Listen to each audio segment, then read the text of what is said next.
또 하청과 납품 기업이 많이 있습니까? 그렇게 많지 않습니다. 노동자는 그 그룹하에 몇 명이나 됩니까? 지금 약 4개 공장에 한 10,000명 됩니다.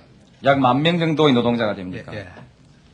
증인이 공개적으로 24억 5천만 원, 숨어서는 아니지만 장부 영수증도 없이 10억, 이래서 전부 34억 5천만 원을 냈는데요.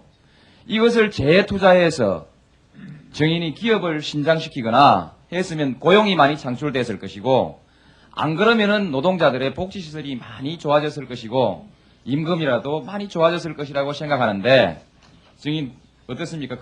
또는 하청을 하거나 납품을 하는 기업에도 조금 넉넉하게 값을 쳐줄 수 있는 여유도 있었을 것이라고 생각됩니다. 말하자면 그 사망의 원인. 폭발물에 폭발을 네? 당했겠습니다. 폭발물에 폭발을 당했죠.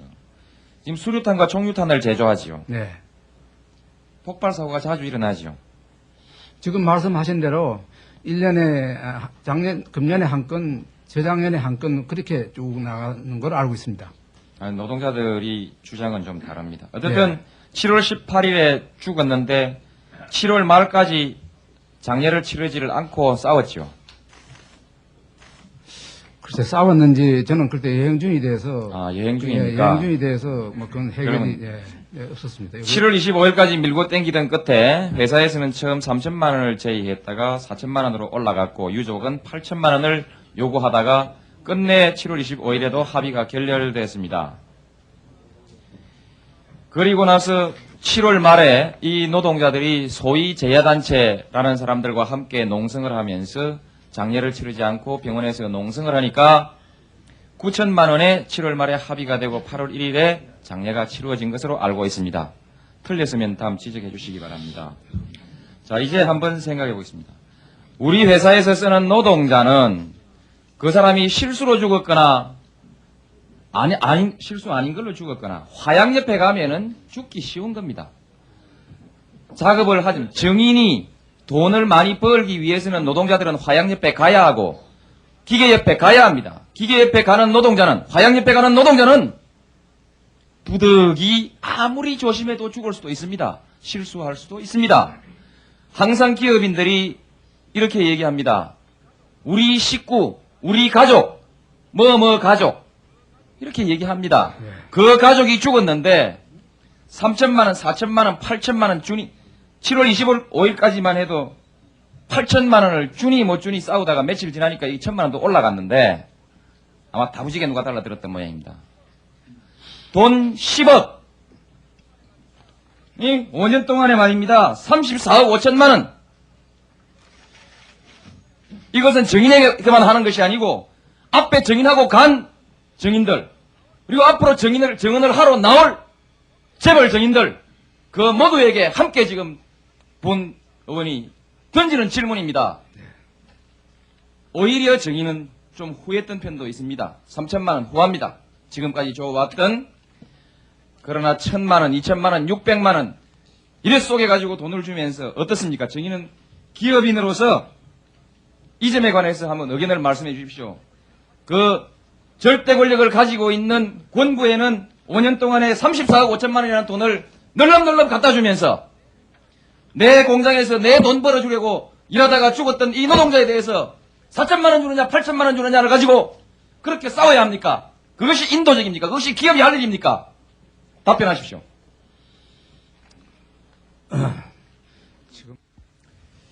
증인 장시동 증인에게 먼저 물어보겠습니다.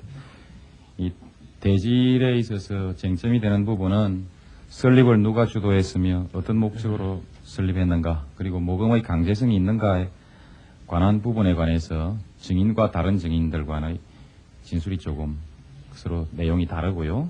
배치되고, 그 다음 정경유착의 혐의, 특혜를 받았는가 혹은 보복의 관점에 있어서는 양정모 증인과 증인만 입장이 좀 다른 것 같습니다. 취지가 똑같다 하더라도 최순달 씨 혼자서 앞장서서 일을 했다면 돈이 이렇게 많이 거쳤겠습니까? 물론 최순달 씨는 최순달 씨가 앞장서서 했다면 예. 돈이 이만큼 많이 거쳤겠습니까? 똑같은 뜻이라고 했을 때. 최순달 씨 단독으로 했다고는 볼 수가 없죠. 아니 그렇게 했다면 이만한 돈이 그쳤겠느냐고. 단독으로 묻습니다. 해서는 그렇게 될 수가 없죠. 토지 정주행 씨의 그 토지 예. 받은 것 있죠? 예. 이 값은 누가 결정했습니까? 값은 본래 사신 것이 6억 5천만 원에 사신 걸로 되어 있습니다. 그 당시 정주행 증인의 그 말씀에 의하면 한 1, 2만 평 쓰겠거니 하고 승낙을 했는데 그렇게 말씀하셨는데 처음 한 1, 2만 어떻게 전부 다 쓰게 됐습니까? 처음에는 저 밑에 땅은 논이 좀 있고 해서 평지는 한 4, 5만 평 정도 됩니다. 나머지는 전부 산이기 때문에. 정주행 증인에게 한번 물어보죠. 그 당시 1, 2만 평 정도 쓰겠거니 하고 주셨다고 그랬죠? 그저 뭐 순간적으로 그렇게 느꼈습니다. 그러면 뭐 그 연구소 짓는 거니까 충분하지 않겠니 이렇게 생각했습니다. 돈을 안 받은 이유는 뭡니까? 그럼 안 받으셨는데요. 뭐 돈을 받았댔자 뭐 큰 가치가 없기 때문에 이 당시 이 땅을 기부할 때 기준으로 해서 땅을 사신 것은 몇 년 전이었습니까? 저 밤에 3, 4년 전 된 걸로 잘 모르겠어요. 2, 3년 된지 3, 4년 된지 분명하지 않습니다. 살 때하고 이거 넘길 때하고 땅값은 많이 달라졌겠죠? 그 쓸 수만 있다면 엄청나게 차이가 있다고 생각합니다. 이렇게 물어보겠습니다. 그 폭탄 쓰는 얘기가 나오는데요. 신동아를 보면은 단순하게 폭탄 쓰는 얘기만 나오고 있고 두김 씨의 얘기는 그 월간 조선에만 나오는데요. 폭탄 선언이라는 말은 두김 씨 얘기하고 전혀 관계없이 언급되고 있습니다. 그 책에는.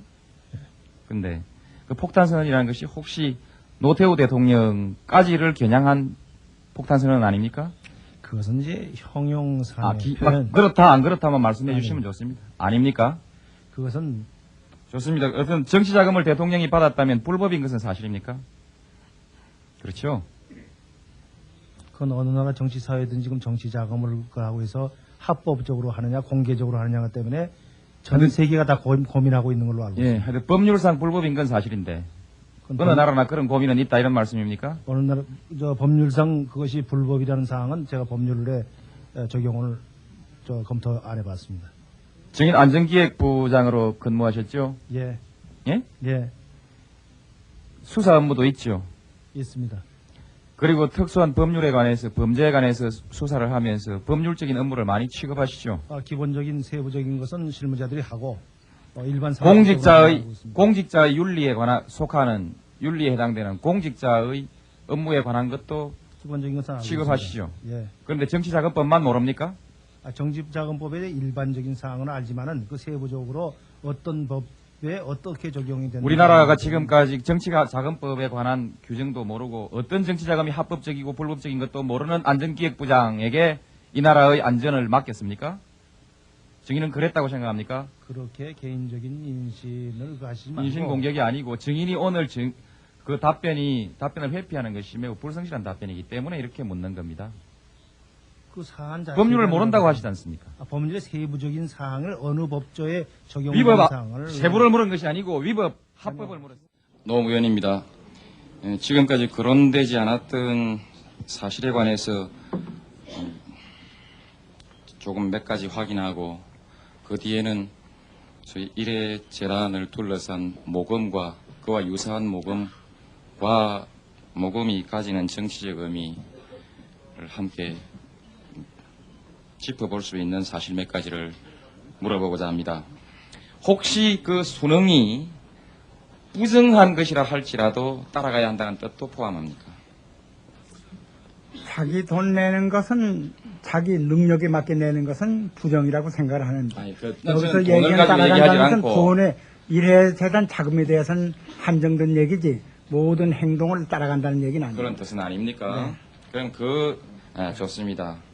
그렇다면은 그 부분은 그렇게 알아듣겠습니다. 그러나 본 의원이 잘못 봤는지 모르지만 지금까지 일회재단이 사실상 어느 특정 개인의 사유물이거나 또는 막후 권부라는 그런 것이 공공연하게 유언비어로 돌아다니다가 공공연하게 거론될 때까지 증인은 묵묵히 추종해 오시다가 지금 와서 이제 그 권력이 서서히 퇴조하는 듯한 모습을 보이면서 증인의 일회재단에 대한 독자적인 견해, 입장이 나오기 시작하고 그 권력을 거스리는 말씀을 하시게 될 때 이것은 단지 증인 말씀대로 시류에 순응한다는 것이 돈말에 국한되는 것은 아니라고도 보여집니다. 이것은 지금 이와 같이 태도가 변화되는 것은 일회재단에 대한 입장이 변화되는 것은 시류에 순응하는 것이 아니고 무엇입니까? 그 질문하는 요지는요. 네.